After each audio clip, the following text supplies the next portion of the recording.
Hi guys, this is interval time. कृपया करके सांस लीजिए, वेट कीजिए। ये इंटरवल टाइम है। ये एक मूवी है 3 घंटे की। कृपया अपने साथ पॉपकॉर्न, कॉफ़ी लेके बैठ जाइए। ये म्यूज़िक ये दर्शाता है कि ये इंटरवल टाइम है। सो ऑडियंस एंड पब्लिक, आप बैठ जाइए पॉपकॉर्न लेके। इस इंटरवल टाइम में आप रिलैक्स हो सकते हैं।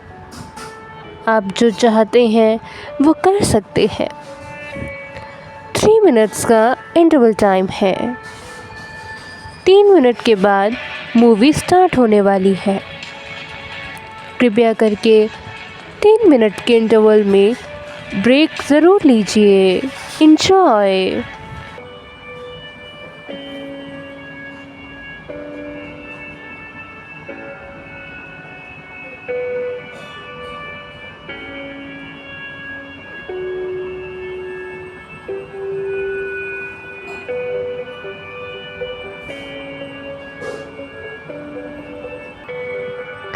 सो पॉपकॉर्न वगैरह खाने का सामान जो भी आपको लेना है वो आप लेके बैठ जाइए।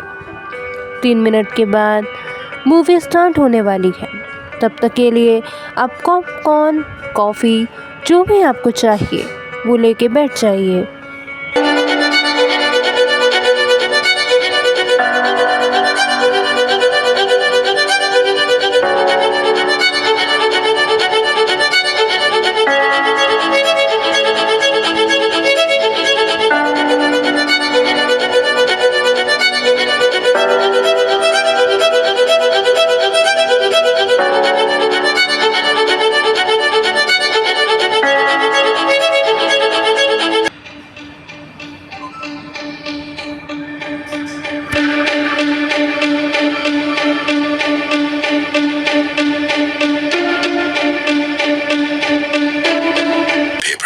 सोखने के लिए बने हैं, लेकिन कुछ लोग फेफड़ों को बीड़ी सिगरेट का धुआं सोखने के लिए इस्तेमाल करते हैं। एक आम धूम्रपान करने वाले व्यक्ति के फेफड़ों को अगर आप निचोड़ कर देखें तो इतनी मात्रा में आपको साल भर का कैंसर पैदा करने वाला टार मिलेगा। इतना टार आपको बीमार, बहुत बीमार बनाने के लिए काफी है।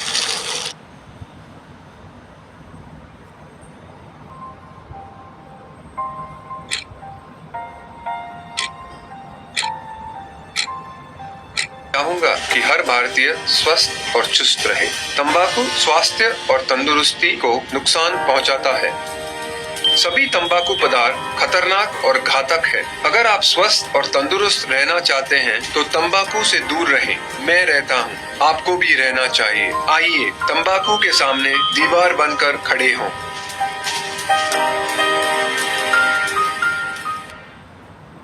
धूम्रपान छोड़ने के 20 मिनट बाद आपका रक्तचाप सामान्य हो जाता है। कुछ ही दिनों में आपके शरीर में निकोटीन की मात्रा कम हो जाती है और 12 महीनों में हृदय रोग का खतरा भी आधा रह जाता है। लेकिन अभी धूम्रपान की वजह से आप दिल के दौरे के बेहद करीब हैं। बीड़ी सिगरेट का हर कश जानलेवा है और इससे कोविड-19 का खतरा भी कई गुना बढ़ सकता है। तंबाकू आज ही छोड़ें। मदद के लिए कॉल करें 1800-112356 कि हंसी जिंदगी की खूबसूरती को भी न समझ पाया।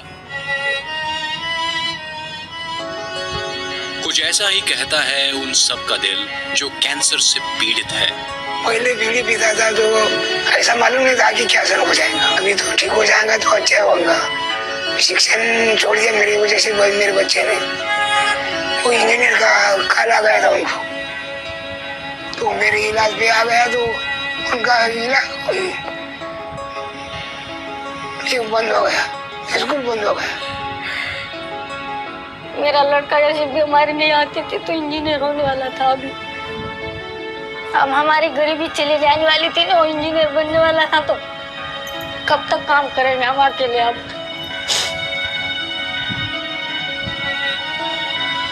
तंबाकू का दायरा सिर्फ बड़ों तक ही सीमित नहीं है। बल्कि अब कम उम्र के बच्चों को भी ये अपने अंदर समेट रहा है। मेरा नाम पूनम है और 7 साल की हूँ। मैं केटल गुटखा खाती हूँ। बचपन में लगी इस बुरी आदत का नुकसान भविष्य में भुगतना ही पड़ता है, और जब तक ये बात हमें समझ आती है बहुत देर हो चुकी होती है। चंद्रनंद मुखा जो भी कहे, खूबसूरती पे हक है हमारा। नक्स। क्या लोग आपको भी टोकते हैं? इतनी डार्क लिपस्टिक, इतने बड़े इयररिंग्स, ऐसे मत बैठो, इतना मत झुको, वो मत पहनो। लोग चाहे जो भी कहें, खूबसूरती पे हक है हमारा। और मेरी खूबसूरती की शुरुआत होती है लक्स से, जिसमें है 7 ब्यूटी तत्वों से बना फ्लोरल ब्यूटी ऑयल। ये दे कोमल त्वचा और महकता एहसास देर तक। खूबसूरती पे हक है हमारा। लक्स।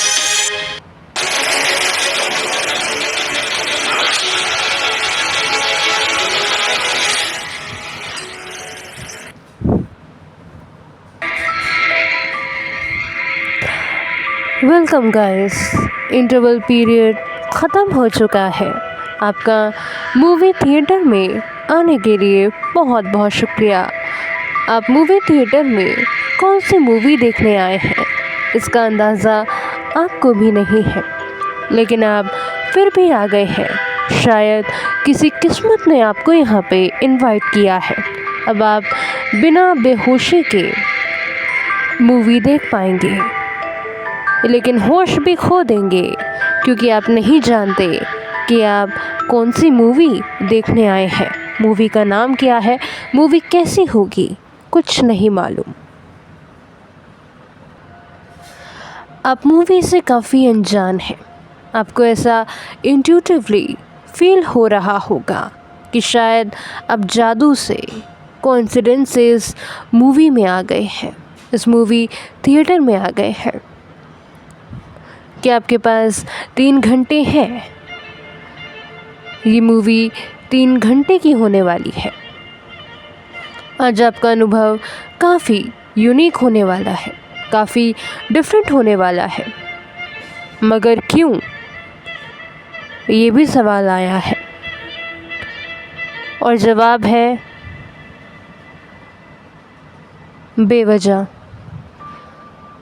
आपको ये कहानी, ये मूवी थिएटर में जो आप पॉपकॉर्न, वाटर, कॉफ़ी, जो भी आप पीना चाहते हैं आप पी सकते हैं। अब इस मूवी को बड़े मज़े से देख सकते हैं। अगर आपके पास समय है तो आप 3 घंटे लगा दीजिए इस मूवी को देखने के लिए, क्योंकि ये मूवी समय ज़रूर मांगेगा। ये मूवी समय ज़रूर मांगेगी। आपके 3 घंटे कीमती समय ज़रूर मांगेगी।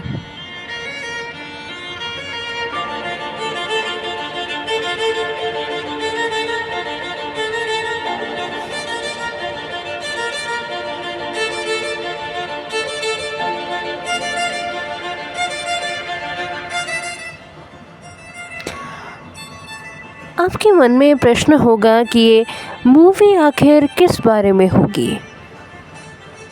आप इस मूवी पे अचानक क्यों आ गए हैं। आपकी इंट्यूशन, आपका सबकॉन्शियस माइंड आपसे ये कह रहा होगा कि आप इस मूवी को क्यों देखने आए हैं। जब भी आप मूवी देखने जाते होंगे, आप टिकट लेके, पूछताछ करके, रिसर्च करके मूवी जाते होंगे,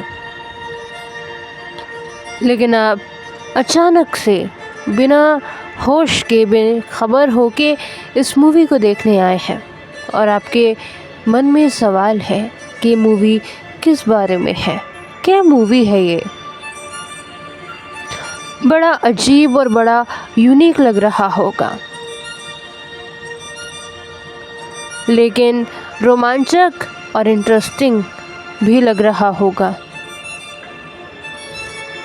माफ़ कीजिए दोस्तों, ये डिनर करने का टाइम होगा आपका,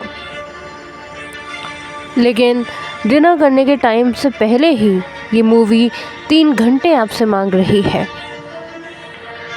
अब चाहो तो मूवी देखते देखते अपना डिनर कर सकते हो। ये मूवी किस बारे में है, क्या इस मूवी में होने वाला है, ये तो अपने आप में एक सस्पेंस है। ये मूवी किस बारे में है, इस मूवी का नाम क्या होगा, ये खबर आपको मूवी के अंत में मिलेगी। ये मूवी किस बारे में है ये आपको खुद पता लगाना होगा। मूवी का निष्कर्ष जानने के बाद, समझने के बाद आप खुद ही बता देंगे कि ये मूवी किस बारे में है। ये मूवी किस बारे में है ये बताने की आवश्यकता मुझे नहीं है। इस मूवी की एक एक एसेंस, इस मूवी का एक एक एसेंस खुद बयां कर देगा कि ये मूवी किस बारे में है। मूवी की ब्यूटी इसमें नहीं होती कि आपको कोई डायरेक्टर या कोई एक्टर ही बताए कि मूवी किस बारे में है। मूवी की असली ब्यूटी इसमें है कि ऑडियंस को ही अपने आप पता चल जाए कि मूवी किस बारे में है। मूवी और कहानी खुद बयां करते कि मैं किस बारे में हूँ, ब्यूटी इसमें होती है। हमारे मॉडर्न ज़माने में सोशल नॉर्म्स के अकॉर्डिंग देखा जाए तो डायरेक्टर, एक्टर्स ही बताते हैं मूवी किस बारे में है, प्रमोशन करके।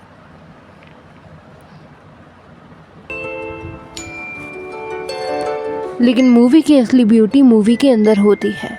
जब मूवी चलती है तो मूवी खुद बयां करती है कि मैं किस बारे में हूँ और मेरा नाम क्या होगा। जैसे आपने कभी किसी स्कूल में, किसी इंग्लिश क्लासेस में किसी इंग्लिश पैराग्राफ को सॉल्व किया होगा, उसमें से ही आपको पता चल जाता होगा कि पैराग्राफ किस बारे में है और इसका टाइटल क्या होना चाहिए। हम पैराग्राफ में से ही टाइटल, उस पैराग्राफ का टाइटल, टॉपिक ही बना लेते हैं, उसका निष्कर्ष भी निकाल लेते हैं। वो जो आपने इंग्लिश क्लासेस में जो भी सीखा है, वो और मूवी दोनों सेम टू सेम होती हैं। अब फ्रेंड्स, मूवी मॉडर्न ज़माने के अनुसार क्या है, वो तो फैशन है, ट्रेंडिंग फैशन बन गया है। लेकिन मैं जिस मूवी की ब्यूटी के बारे में बात कर रही हूँ वो मेरा खुद का नज़रिया है।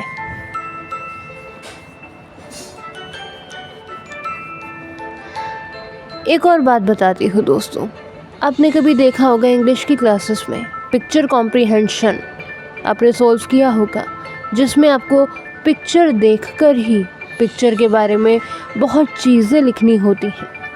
वो भी मूवी से कनेक्टेड है कि आपको मूवी के अंदर पिक्चर देखकर उस पिक्चर के बारे में अपने आप ही चीज़ें पता चल जाती हैं और मूवी के अंदर मूवी देखकर उसका टॉपिक भी आप खुद निकाल पाएंगे। जो कोई भी इंसान मूवी देखता है वो मूवी के अंदर से अलग अलग टॉपिक, अलग अलग टाइटल निकालता है।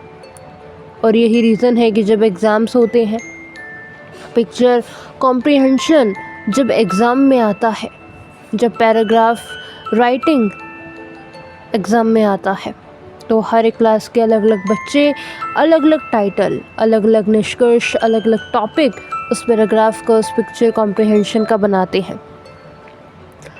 बच्चे भी ऑडियंस की तरह होते हैं जो मूवी देखने आते हैं थिएटर के अंदर।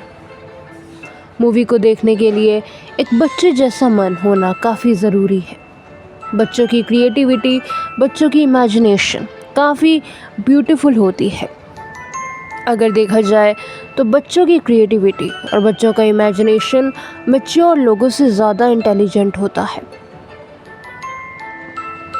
मैच्योर लोग सिर्फ एक्टर्स एंड डायरेक्टर्स के ऊपर छोड़ देते हैं कि मूवी का टाइटल क्या होना चाहिए, लेकिन बच्चे अपने आप ही अपनी इमेजिनेशन से जो भी उनको ज़रूरत होती है टाइटल, निष्कर्ष की, वो खुद निकाल लेते हैं।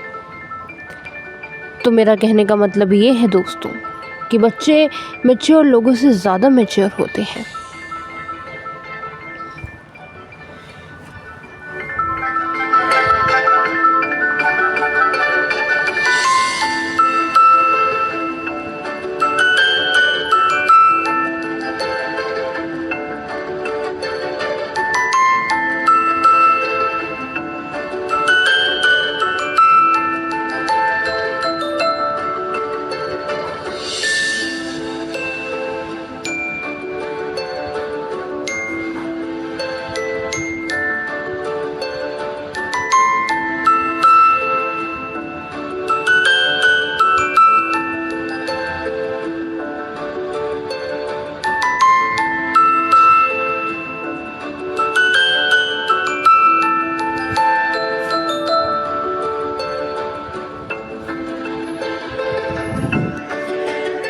मूवी किस बारे में है ये तो आप ही बताएंगे, क्योंकि मूवी की जो ब्यूटी है वो कभी भी डायरेक्टर, कभी भी एक्टर डिसाइड नहीं करता। ऑडियंस हमारी इतनी खूबसूरत होती है कि मूवी को अलग अलग ब्यूटी से समझती है, तो उसका टॉपिक, उसका टाइटल ऑडियंस ही डिसाइड करेगी, क्योंकि मूवी को हर एक शख्स अलग अलग तरीके से समझता है। वो जैसे मूवी को समझता है उस हिसाब से वो टॉपिक तैयार करता है। मूवी अलग अलग लोगों के लिए अलग अलग मायने रखती है। लोग अलग अलग मतलब निकाल लेते हैं एक ही वीडियो से, एक ही मूवी से। मूवी का मीनिंग हर एक शख्स के लिए काफ़ी डिफरेंट होता है, और इसीलिए जो मूवी का टॉपिक होता है वो ऑडियंस को डिसाइड करना चाहिए, ना कि एक्टर्स को और डायरेक्टर को।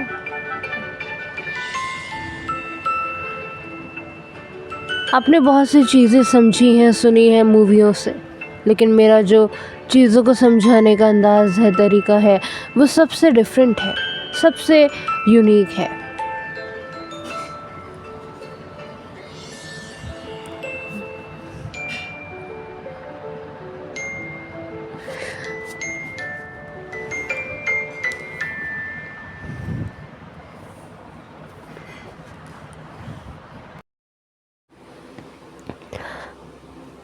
हाय गाइस, हाउ आर यू? हम मूवी स्टार्ट करें। आई होप आपने पॉपकॉर्न एंड कॉफ़ी ले ली होगी। अब शायद हमें मूवी स्टार्ट करनी होगी। क्या आपके पास 3 घंटे हैं क्या? क्या आप 3 घंटे तक वेट कर लेंगे, मूवी देख लेंगे, बिना ये जाने कि मूवी का नाम क्या है? एनीवेज, अब यहाँ पे आए हैं तो ज़रूर देखेंगे।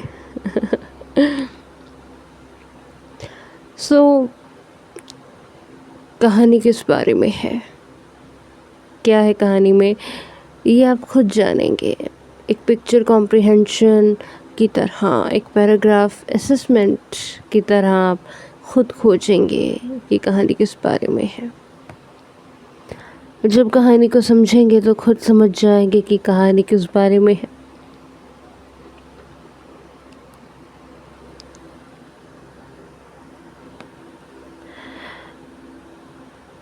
एक कहानी ऐसी है, एक कहानी ऐसी है कि एक डक होती है समुंदर में। एक डक होती है, अपनी परछाई देख रही होती है समुंदर में, उसे अपना चेहरा दिखता है। वो सोचती है कि मैं कितनी खूबसूरत लग रही हूँ। उसके पास से एक औरत जाती है, उसने बिंदी लगाई हुई होती है। डक देखती है उस औरत को, उस औरत के माथे पे लगी हुई बिंदी को। डक को लगता है कि मेरा चेहरा तो वैसे ही खूबसूरत है। समुंदर की परछाई में उसका चेहरा कितना साफ़ सुथरा, कितना साफ़ और कितना सुंदर है। वो सोचती है कि क्या मुझे बिंदी लगानी चाहिए। वो सोचती है कि मैं तो बहुत खूबसूरत हूँ, फिर मुझे बिंदी लगाने की कोई ज़रूरत नहीं, क्योंकि मेरा चेहरा तो समुंदर में दिखता है। मुझसे ज़्यादा सुंदर कौन होगा। वो सोचती है कि मुझे बिंदी लगाने की ज़रूरत नहीं है, मैं तो पहले से ही सुंदर हूँ, और अगर मैं बिंदी लगाऊंगी तो मैं बदसूरत हो जाऊंगी, क्योंकि बिंदी तो सब लगाते हैं और मैं तो बहुत खूबसूरत हूँ। डक को लगा कि मैं तो बहुत खूबसूरत हूँ, मैं बिंदी लगा के अपने नेचुरल ब्यूटी वाले चेहरे को ख़राब क्यों करूँ। उसने सोचा कि मैं नेचुरल रहूँगी, मैं बिंदी नहीं लगाऊंगी, बिंदी लगाने से मैं काफ़ी बदसूरत हो जाऊंगी। डक सोचती है कि मेरे जैसा सुंदर तो इस ब्रह्मांड में कोई नहीं होगा, क्योंकि मैंने कभी बिंदी नहीं लगाई, मैंने हमेशा नेचुरल अपने बॉडी को रखा है, मैंने किसी औरत की तरह अपने माथे पर बिंदी नहीं लगाई, तो मैं हुई दुनिया में सबसे खूबसूरत। वो गर्व करती है खुद पर कि मैं सबसे अच्छी डक हूँ, मैंने हमेशा अपनी बॉडी को नेचुरल रखा है हमेशा। वो सोचती है कि औरत से ज़्यादा खूबसूरत, दुनिया के इंसानों से खूबसूरत मैं ही हूँ। डक बहुत इम्प्रेस हो जाती है अपने चेहरे से। समुंदर में वो अपना चेहरा टुक टुक देखती रहती है, अपनी आँखों को टुक टुक देखती रहती है, अपनी काली काली आँखों को, अपनी चोंच को, अपने मुंह को, अपनी आँखों को देखती रहती है। उस अपनी सुंदरता से इतनी मोहब्बत हो जाती है कि वो अपने वाइट कलर की स्किन को भी बहुत टच करती है।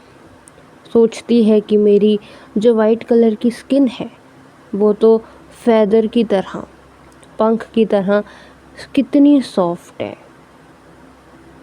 कितनी मुलायम है।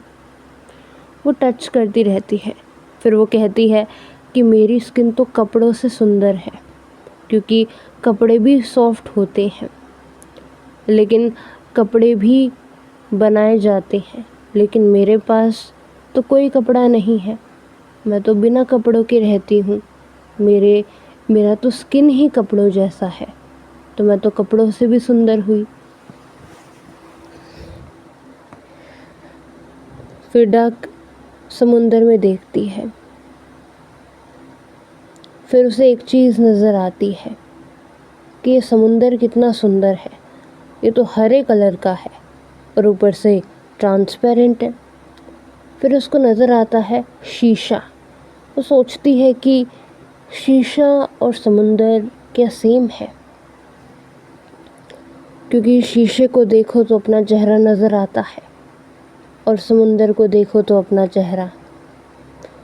फिर वो कंफ्यूज हो जाती है कि समुंदर और शीशे में क्या फ़र्क है, दोनों ही तो चेहरे दिखाते हैं। वो सोचती है कि समुंदर नीला होता है और शीशा ट्रांसपेरेंट होता है। फिर वो सोचती है कि नहीं, समुंदर नीला नहीं ट्रांसपेरेंट होता है। फिर वो सोचती है कि आईना सफ़ेद नहीं ट्रांसपेरेंट होता है। फिर वो समुंदर और शीशे को सेम समझ लेती है।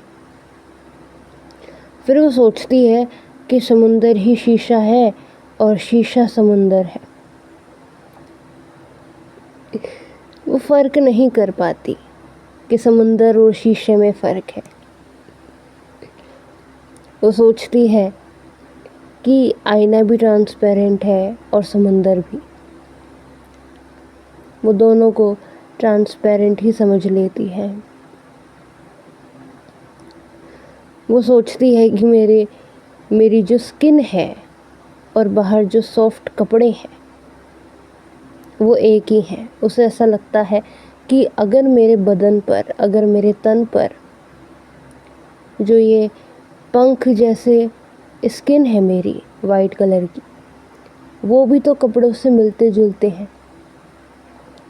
तो वो सवाल करती है कि क्या कपड़े मेरी स्किन से तो नहीं बनते, क्या कपड़े जानवरों की स्किन से बनाए जाते हैं।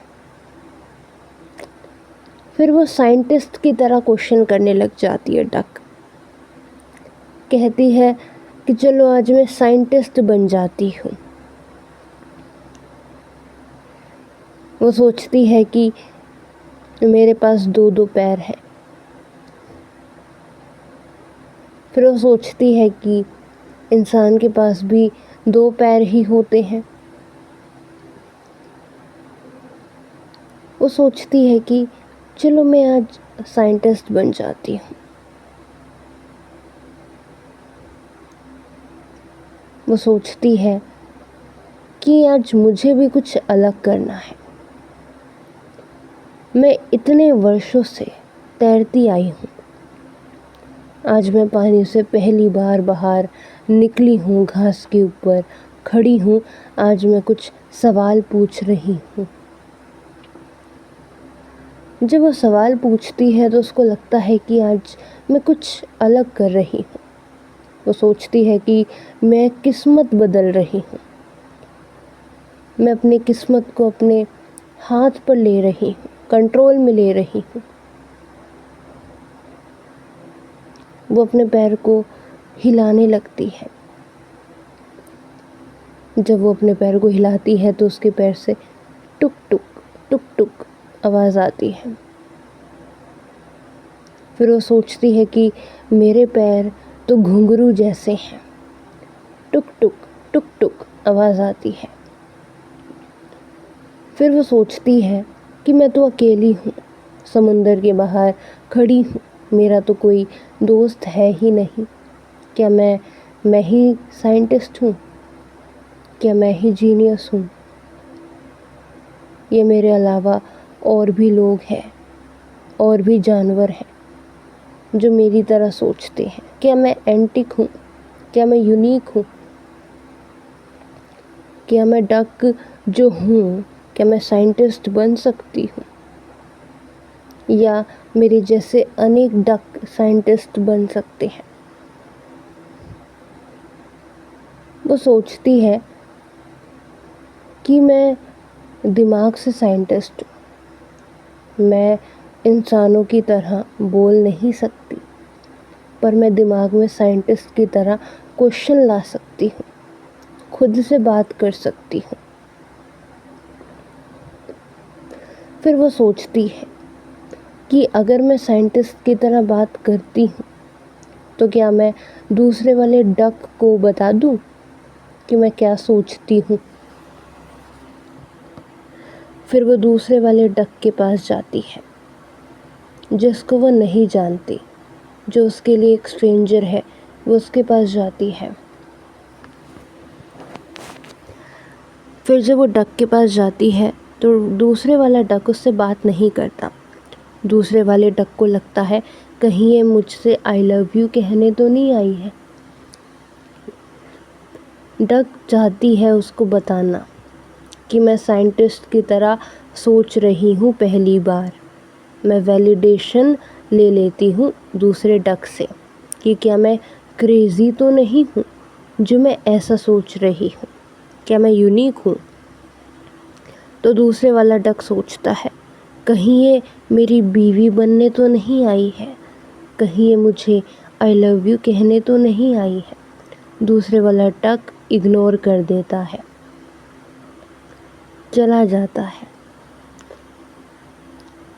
फिर वो जो डक होती है वो सोचती है कि मुझे तो कुछ सवाल करना था साइंटिस्ट का, पर दूसरा वाला डक मुझे इग्नोर करके चला गया।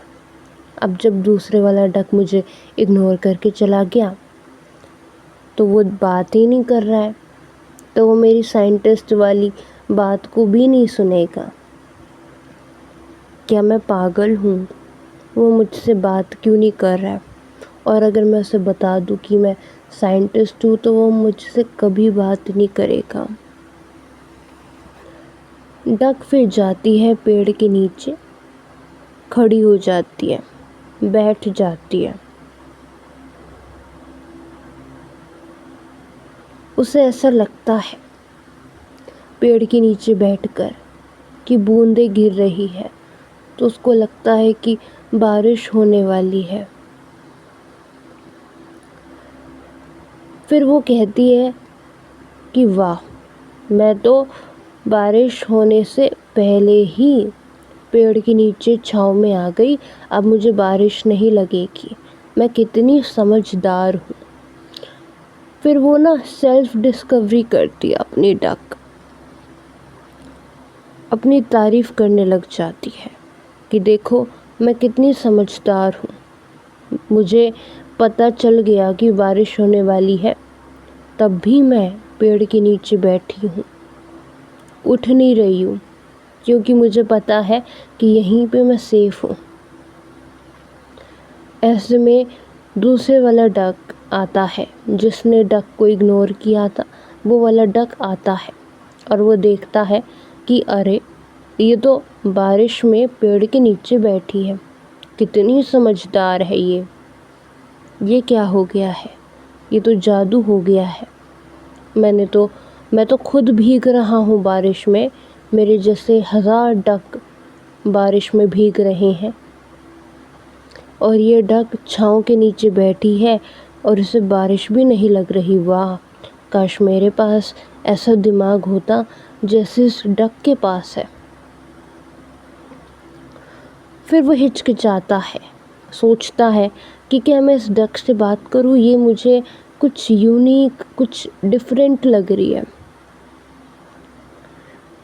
वो सोचता है कि शायद मुझे बात करनी चाहिए, वो शायद मुझसे आई लव यू और मेरी बीवी बनने नहीं आई होगी, मैंने गलत सोच लिया होगा, मुझे उससे बात करनी चाहिए।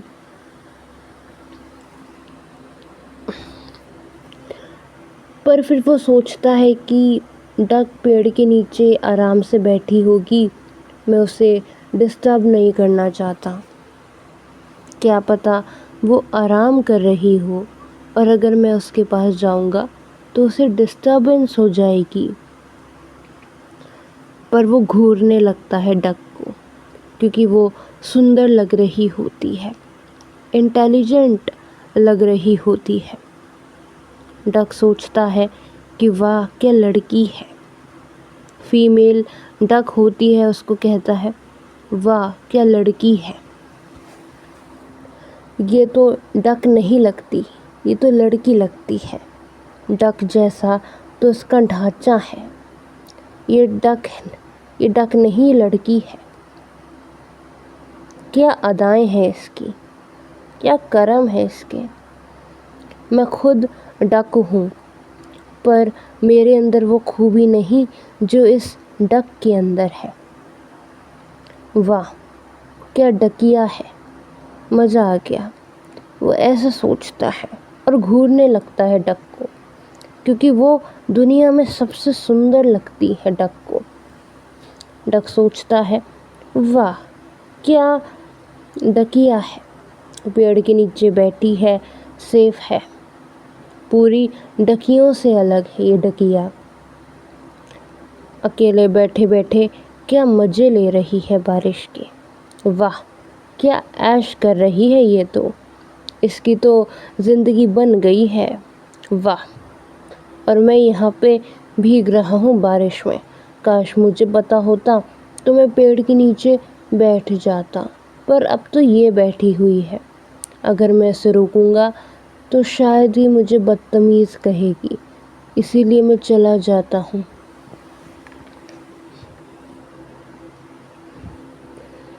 डक बारिश के मज़े ले रही थी, उसको नहीं पता था कि डक उसके सामने खड़ा उसको घूर रहा है।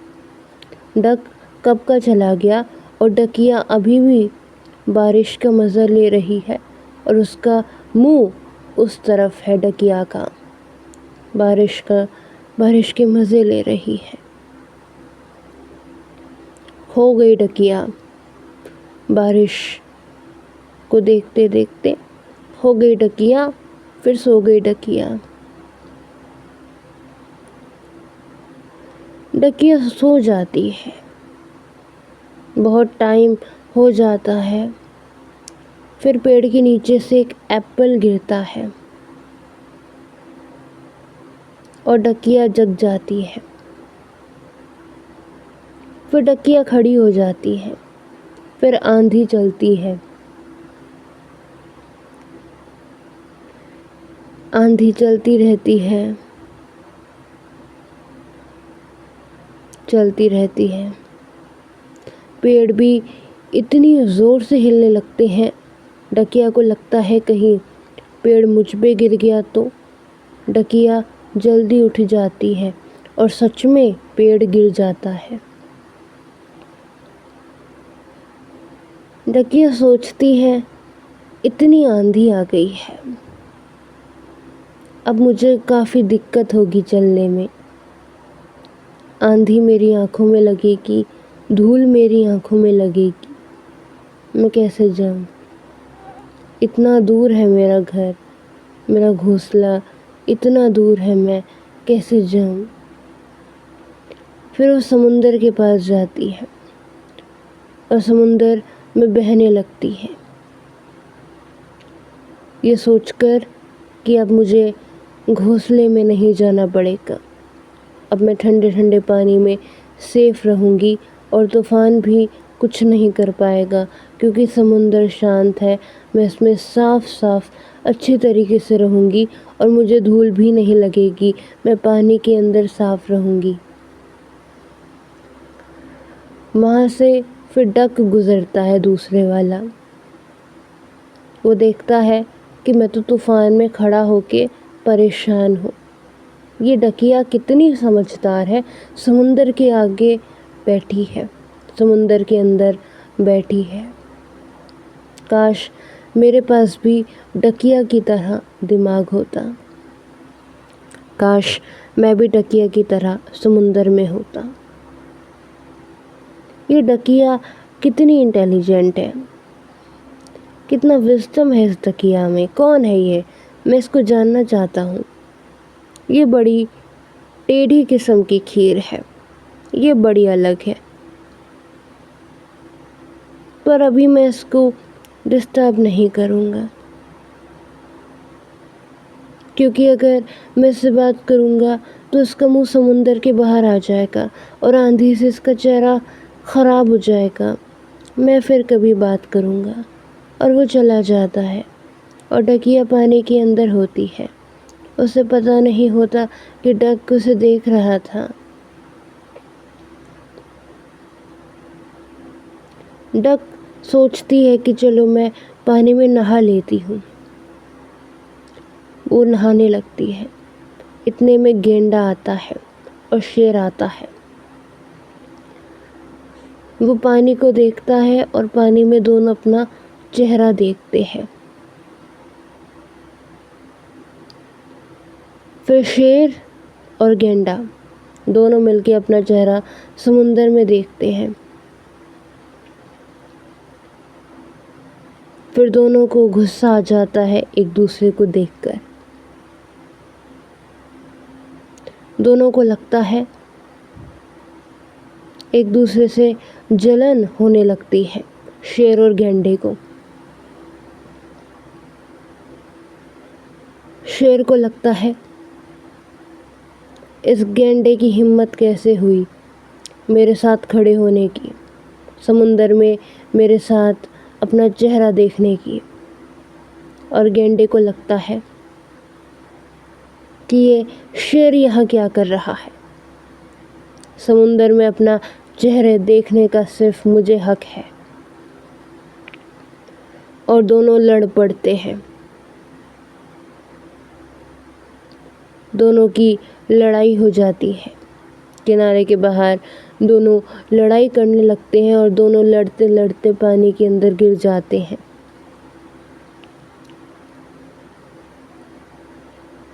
और धड़ाम से आवाज़ आती है समुंदर के अंदर और डक को लगता है कि ये क्या हो गया है।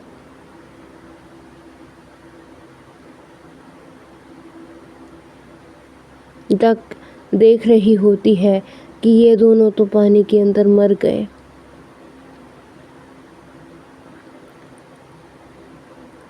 फिर दूर कहीं एक हाथी होता है।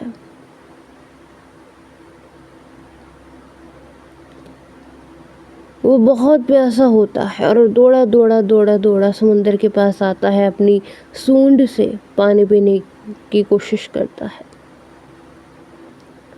हाथी को पता नहीं होता कि समुंदर के नीचे ही डक की चोंच है। वो अपनी सूंड से डक की चोंच को पानी समझकर उसकी चोंच को अपनी सूंड से पीने लगता है।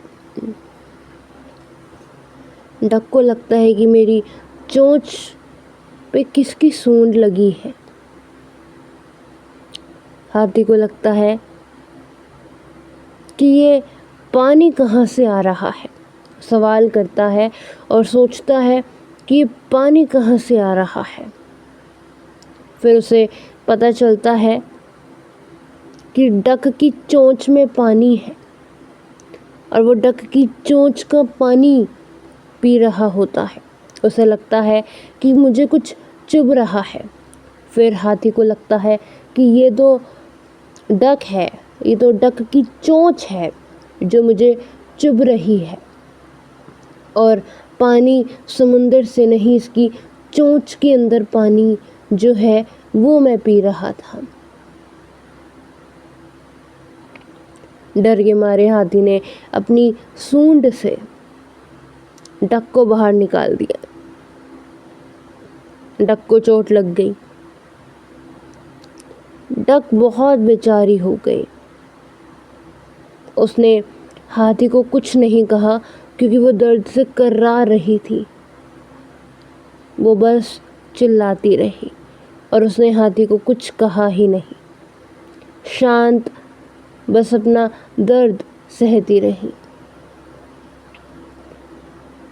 हाथी को लगा ये मैंने क्या कर दिया, अब मैं कैसे इसका दर्द ठीक करूँगा। हाथी ने 2 बार पानी गिराने की कोशिश करी अपनी सूंड से ताकि उसकी चोट ठीक हो जाए, लेकिन उसका दर्द और बढ़ गया डक का। और ये देखकर उसको लगा हाथी को कि मैंने क्या किया, इसका दर्द मैंने और बढ़ा दिया। डर के मारे वो भाग गया। डक दर्द के मारे चिल्लाती रही, मुड़ती रही, करवट लेती रही, घुटन में करवट लेती रही और घूम घूम के पलट पलट के वो गई समुंदर के अंदर गिर गई और नीचे चली गई और ठंडे पानी में ज़्यादा देर रहकर वो सो गई। उसके बाद वो जब जागी समुंदर के अंदर ही, तो उसका दर्द ठीक हो गया, क्योंकि चोट में ठंडा पानी देर तक रहा और दर्द ख़त्म हो गया। दर्द का एहसास ही नहीं हुआ। डक आराम करने लगी। फिर हाथी को याद आई डक की। उसने सोचा कि मुझे एक बार डक को देखना चाहिए कि वो कहाँ है। मैं उसे छोड़ नहीं सकता ऐसी हालत में। हाथी भाग कर गया और समुंदर के अंदर उसने देखा कि डक तो आराम कर रही है। अब डक को दर्द नहीं हो रहा है। हाथी को लगा कि मैं डक का सामना करूं या ना करूं। मैं तो उसको ऐसे मरी हुई हालत में छोड़ के चला गया। हाथी की हिम्मत नहीं हुई कि वो डक से बात कर सके। डक को पता चल गया कि ज़रूर हाथी आया होगा। डक की इंट्यूशन काफ़ी अच्छी थी। डक ने बाहर निकल के हाथी से कहा, तुम क्यों आए हो? तुम तो मुझे मरता हुआ छोड़ के चले गए थे। तुम क्यों आए हो? हाथी ने गुस्से में कहा, तुम्हारी हिम्मत कैसी हुई मुझे उल्टा बोलने की? तुम कौन हो? हाथी को हो गया घमंड कि ये छोटी सी डक, इसकी हिम्मत कैसी हुई मुझे उल्टा सीधा कहने की। डक गुस्से में आ गई और इतने में ही हाथी गुस्सा होकर चला गया। डक रोने लगी कि कोई मेरी परवाह नहीं करता, कोई मुझसे बात तक नहीं करता, मैं क्या करूं? डक ने सोचा, कोई फ़ायदा नहीं है परवाह करने का, मैं समुंदर के अंदर ही चली जाती हूँ। सोने लग गई दोबारा। इतने में दूसरा डक आया और उसने देखा, वाह, ये तो समुंदर में आराम कर रही है, इसके पैर में चोट लगी हुई है, लगता है ये समुंदर में गई होगी अपनी चोट ठीक करने के लिए, क्योंकि ये तो इंटेलिजेंट है, इसके पास तो हर चीज़ का सल्यूशन है।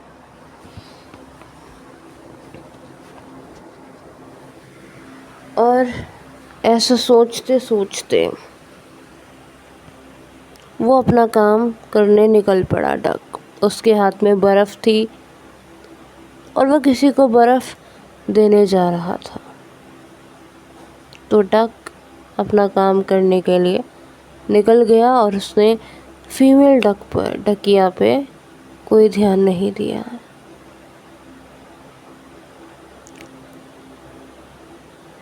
अचानक से आसमान से एक पत्थर गिरने लग गया। कुछ सुपरनैचुरल, कुछ चमत्कार सा हो गया।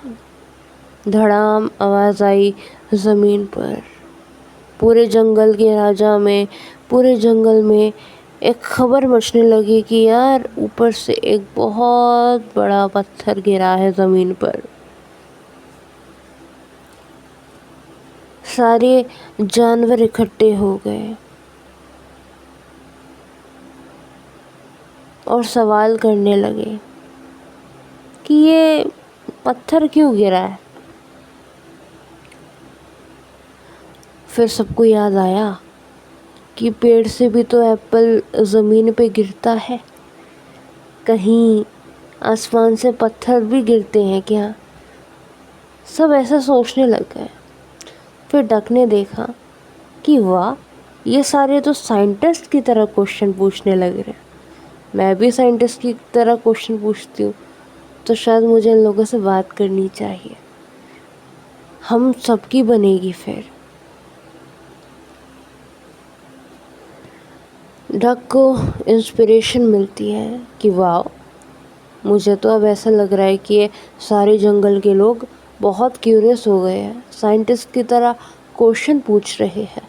इसका मतलब मैं अकेली नहीं हूँ, और भी लोग मेरे साथ हैं जो मेरी तरह क्वेश्चन करते हैं, मैं इनसे बात कर पाऊँगी। इतने में डक आती है अचानक से। फिर सब पूछते हैं जानवर कि तुम कहाँ थी, क्या तुम्हें नहीं खबर कि आसमान से पत्थर गिरा है? डक कहती है कि मुझे पता है कि आसमान से पत्थर गिरा है, मैं तो सवाल खुद से कर रही थी, मैं भी सवाल कर रही थी तुम्हारी तरह खुद से, बस इतना फ़र्क है कि खुद से कर रही थी और तुम एक दूसरे से, तुम सब एक दूसरे से। फिर जानवरों ने पूछा, अच्छा बताओ, फिर आसमान से क्यों गिरा पत्थर? डकिया ने कहा, जैसे पेड़ से एप्पल गिरता है वैसे। जानवरों ने कहा कि तुम तो बड़ी इंटेलिजेंट हो गई हो, तुम्हारे पास तो हाजिर जवाब है, क्या तुम्हें ये पता है कि पेड़ से एप्पल क्यों गिरता है? डक ने कहा, जैसे बारिश होती है अपने आप वैसे। जानवरों ने कहा, वाह, तुम्हारे पास तो फिर एग्जाम्पल की कोई कमी नहीं है। तुम्हारे पास तो एग्जाम्पल इतने सारे हैं। तुम्हें पता है कि अपने आप क्यों होता है सब? डक ने रुक के सोच के कहा कि सब कुछ अपने आप होता है। क्या तुम्हें पता है कि तुम्हें किसने बनाया है? जानवर कहते हैं नहीं तो। फिर डकिया कहती है कि जब हम जानते ही नहीं कि सब अपने आप क्यों होता है, तो फिर क्या ये सवाल एग्जिस्ट करता है कि सब अपने आप क्यों होता है? क्या तुम्हें पता है कि तुम्हारा सवाल किसने बनाया है? जानवर कहते हैं नहीं। और डकिया कहती है जब तुम्हें पता ही नहीं कि तुम्हारा सवाल तुम्हारे दिमाग में कहाँ से आता है, तो जो तुम सवाल पूछ रहे हो क्या वो भी एग्जिस्ट करता है? जानवरों ने कहा हम कंफ्यूज हो गए हैं। ये तुमने क्या सवाल पूछा है डकिया? डकिया ने कहा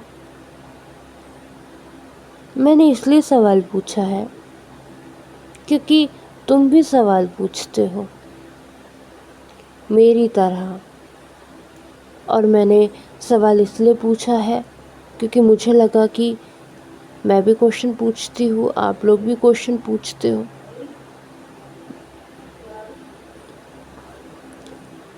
मैं भी क्वेश्चन पूछती हूँ, आप लोग भी क्वेश्चन पूछते हो। मुझे साथी मिल गया, और जब मुझे साथी मिल गया तो मैं भी क्वेश्चन ही करूँगी ना। तो जानवरों ने कहा तुम कौन हो डकिया? तुम्हारी जैसी डकिया हमने कहीं नहीं देखी है। तुम अकेली रहती हो क्या? हम सब जंगल में एक साथ रहते हैं। डकिया ने कहा मैं तो शुरू से ही अकेली हूँ। मैंने जिससे भी बात करने की कोशिश करी कोई मुझसे बात करता ही नहीं। मुझे ऐसा लगा कि शायद मेरी बात ना तो कोई सुनेगा ना कोई मुझसे बात करेगा। जानवरों ने कहा हम तो तुम्हें जानते ही नहीं थे। अगर हम तुम्हें जानते तो हम तुम्हारे पास होते ना डकिया। डकिया ने कहा मुझे नहीं पता था, आप तो बहुत दूर ही रहते हो क्या? मैं इतनी दूर कैसे जाऊंगी? जानवरों ने कहा अब हम तुमसे बात करना चाहते हैं। हम भी बहुत अकेले हो गए हैं।